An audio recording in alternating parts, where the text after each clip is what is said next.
the civil, the civil service. Yes. All of that is there.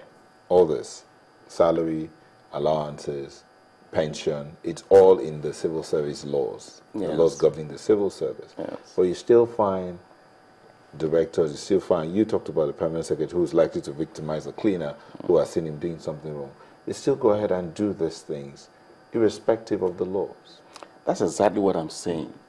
The level of remuneration that you have at the moment for civil servants, apart from the permanent secretary that just got a raise not quite long, is not. If you take a look at the differential between the remuneration of the PAMSEC and the director, you'll be shocked. How about the desk officer who gives meaning to every memo that comes into the ministry? So we go to the same markets. The children attend the same schools and all of that. And these guys don't want to be, you know, just looking at the ceiling at the end of the day when they retire. So whilst they are there, they want to make room for the rainy day.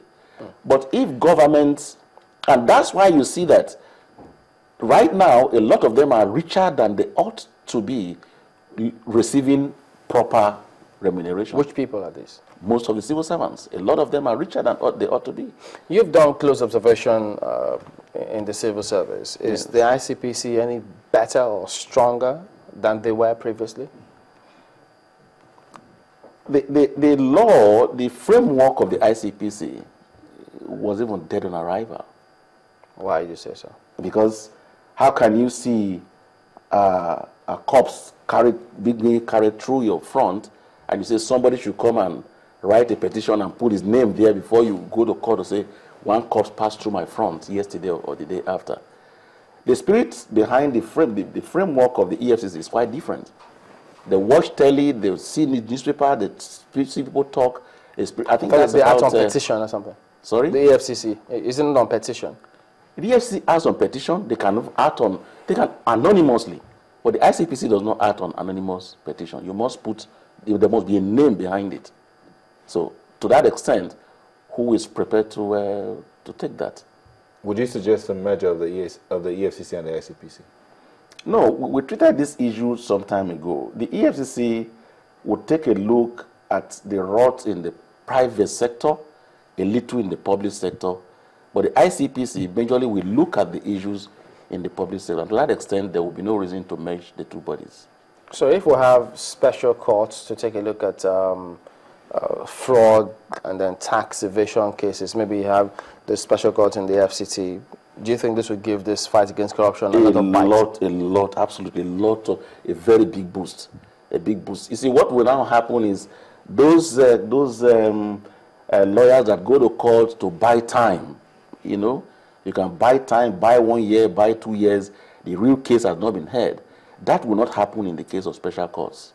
Special courts, 30 days, 60 days, 90 days at the maximum, this case is dispensed with.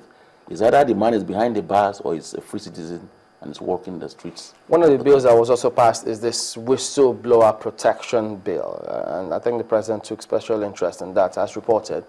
How important or otherwise do you think this bill will be, or this act? It's extremely important. I've not taken a look at the details, but a proper bill, whistleblower bill, must absolutely protect the interests of the person raising the concern. Apart from that, that person raising the concern will also be carried along at all levels of the investigation, so he or she knows what and what is happening and what is to be expected at the end of the investigation. You attribute this drive, this renewed drive, it will seem, you know, to the body language of the man in charge.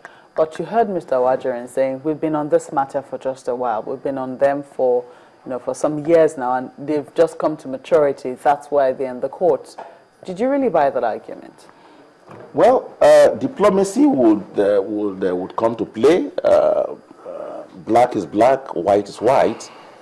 I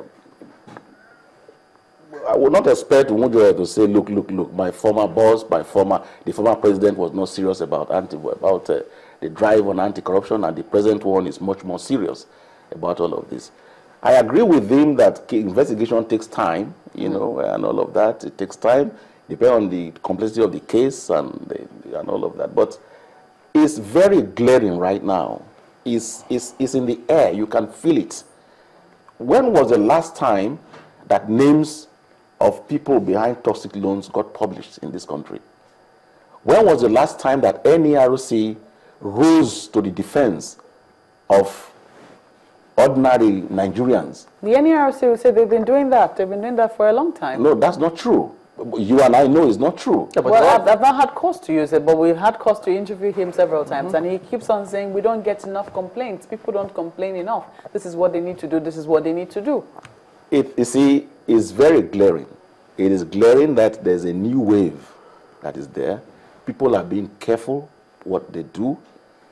And I think that if this tempo is maintained, it's going to flow down. It's going to flow down, and a lot of things will be changed.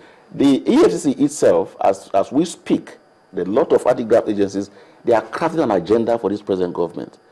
Now, there's a whole... That's how you originate. You see them crafting an agenda, not the other way around. Come again? I say that's how you're reading it. You're seeing the agencies crafting the agenda, saying this is what we can do, this is what we want to do, not the other way around. How the other way around? The other way around would be that you say the president's body language is already sending to them that they need to be up and doing. Why was the agenda not crafted long before now? And take a look about there's apart from this issue of the ISO standard that SON is championing, representing the country. There's another standard that will prohibit, that will check issues of base shifting, policy teleguiding, base shifting. That's essentially tax evasion and all of that. Now, market monopoly. All right, some of the big things that actually suppress the growth of this country, and all of that is coming to play all of a sudden. People are walking behind the scene. This tempo, if it is sustained, one thing can only be expected, that development will eventually come to the country. All right, thank you very much indeed, Ivie Richards of the Corruption Observatory, for coming today. Well, that's the program today. We thank you all for watching. I'm Chamberlain Oso. Can't believe it's Friday. Thank you for staying with us. I'm Maokwe Ogun. Thank you very much. And those of you who sent in your comments, thank you. And have yourself a good weekend.